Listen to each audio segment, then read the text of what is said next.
আসসালামু আলাইকুম, welcome to আরাজ mamma's daily vlog. আজকে আপনাদেরকে দেখাবো ভিন্ন রকমের একটা আচার রেসিপি। এবারে কোরবানির ঈদের দিনে আমি গরুর মাংসের আচার বানিয়েছিলাম, তো সেটাই আমার এডিট করা হয়েছিল না। আজকে সেই ভিডিও আপনাদের সাথে শেয়ার করব। তো প্রথমে আমি ছোট ছোট করে 1 কেজির মতো গরুর মাংস কেটে নিছি। তারপরে এখানে আমি আদা বাটা, রসুন বাটা, জিরা বাটা, তারপর হচ্ছে হলুদের গুঁড়া, মরিচের গুঁড়া, জিরা ধনিয়ার গুঁড়া, লবণ, সরিষার তেল আর এই যে কিছু গোটা মশলা মানে গরম মশলা দিয়ে এটাকে ভালোভাবে মাখিয়ে নিব। গরম মশলা আপনারা আরও অনেক কিছু দিতে পারেন, কিন্তু আমি শুধুমাত্র দারচিনি, এলাচি, তেজপাতা এগুলাই দিছিলাম, কিছু গোলমরিচও দিছিলাম। আর এখানে কিন্তু কোনো রকম কাঁচামরিচ বা পেঁয়াজ দেওয়া যাবে না, শুধুমাত্র এই মশলাটা দিয়েই আমি ভালোভাবে মাংসটা কষায় নিব। আর এখানে কোনো রকম কোনো পানিও অ্যাড করা যাবে না, এখান থেকে যে পানিটা বের হবে সেই পানিটা দিয়েই এই মাংসটা সেদ্ধ করে নিব। যেহেতু আচার তাই রসুনটা একটু বেশিই দিব, আর এখানে আমি কয়েকটা গোটা রসুন দিয়ে দিছি। আর এখন এই মুহূর্তে আমি দিয়ে দিব হচ্ছে আচারের মশলা।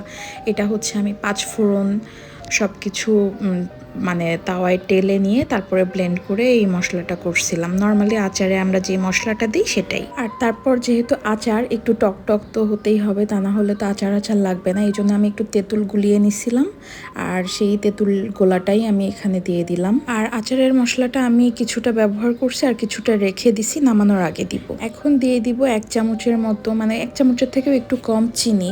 এটা হচ্ছে টকটা ব্যালেন্স হওয়ার জন্য আমি একটু চিনি দিলাম, এতে করে টেস্টটা আরও বাড়বে। এক পাশে আচারটা হইতে আসে আর এক পাশে আমি হচ্ছে ফোড়ন দিব। ফোড়ন দেওয়ার জন্য আমি সরিষার তেল দিয়ে দিলাম আর হচ্ছে কিছুটা শুকনা মরিচ, রসুন দিয়ে এখন আমি এখানে 5 ফোড়ন দিয়ে এটাকে ভালোভাবে ভেজে নিব।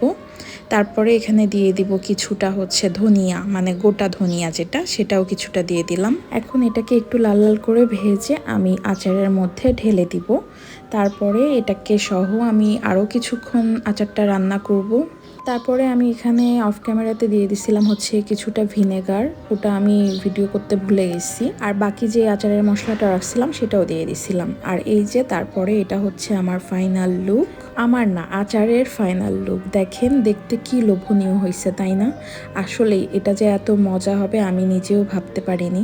আর এই যে এটা মানে খেতে এত মজা হচ্ছিল, আমি তো রান্না করতে করতে অনেকটা খেয়ে ফেলছি। অনেকেই আছে প্রিয়জনদের কাছে মানে নিজের রান্না করা মাংস পাঠাতে চায়, বা দূরে যারা বিদেশে টিদেশে থাকে তাদেরকে পাঠাতে চায়, তো এভাবে কিন্তু বয়ামে ভরে আপনারা পাঠাইতে পারেন। আর এটা কিন্তু অনেক দিন পর্যন্ত সংরক্ষণ করে রাখা যায়। আপনারা বাইরেও রাখতে পারেন, ফ্রিজেও রাখতে পারেন, কোনো সমস্যা নাই। আমি বাইরেই রাখছি আর এটা বাইরেই অনেক দিন পর্যন্ত ভালো থাকবে। আপনারা অবশ্যই বানিয়ে ট্রাই করবেন। তো এই ছিল আমার গরুর মাংসের আচার রেসিপি। আপনাদের সবার কেমন লাগলো অবশ্যই কমেন্টে জানাবেন।